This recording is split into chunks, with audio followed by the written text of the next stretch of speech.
Hey all, Kenny here with another game to look forward to, and this may be a bit surprising, but this time we're not looking at the PS3, we're not looking at the Xbox 360, we're looking at the iPod Touch or the iPod phone.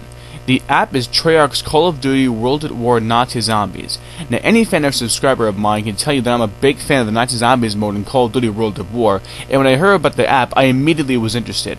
So, lo and behold, I am now a proud owner of the Nazi Zombies app on my iPod Touch.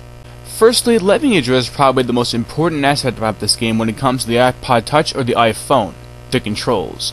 Now, I'm still fairly new to this app, but I think I've got the gist of all the controls. To move around, there's a picture of an analog stick on the left side of the screen that you touch and move. To look around, you simply take your right thumb and move it around the right side of the screen. There's a small button you press to shoot, and there's a small button right next to it to aim, although this isn't really needed, since if this is zombie in front of you, you automatically target it, which is really cool. You can also knife the zombies by pressing a picture of a knife in the center of the screen, as well as reload your weapon by pressing the picture of it at the top and change your gun by double tapping the picture.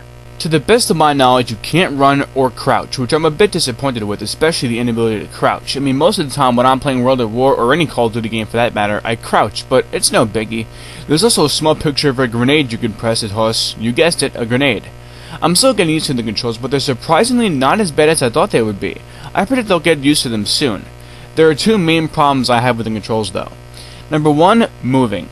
Sometimes when I press on the analog stick and move it around, the character doesn't do anything. It can get really sensitive. You have to seemingly press the stick in the dead center and move it around to make your character do anything. Number two, when I'm turning around, I also sometimes accidentally shoot. Not a big complaint, but a complaint nonetheless. Next, let's move on to the graphics. For being on a device like the iPod, the graphics are great. The zombies look good, the weapons look good, the environment looks impressive. Yeah, the fog from the console versions, yeah, that's gone, but I don't mind that. Instead, you just see the ground outside and some barrels and cars, which some people might not like, but I honestly have no problem with that. The graphics are fine with me. The sounds are also very good, complete with the chilling score that plays every time a new round begins, and you even get the sounds when you get a bonus, such as insta-kill or double points, so that's a nice touch, especially since the console version of Knocked Dirt and Totem didn't have that. Now, you may be thinking, okay, this is definitely watered down. You either can't get to certain areas like you can in console versions or something, and that's incorrect. Everything you find in the console versions is also on the iPod app. Even the mystery box, which also features the glowing question marks. All the guns are still there as well, such as an MP40, the ray gun, which by the way I got on my third try with the box, the Browning, everything. It's not watered down at all. And in another exciting bit of news, Treyarch has announced that the app will feature DLC, or downloadable content for short. They've already announced on the app itself that Varrock is currently being developed for the app and will be released in the future. I'm not sure about Shiranuma or Dorizi, but it's awesome that they're bringing new maps to the iPod app, since only the original map, Knocked Dirt and Totem, is featured on the map, along with a tutorial of how to play it.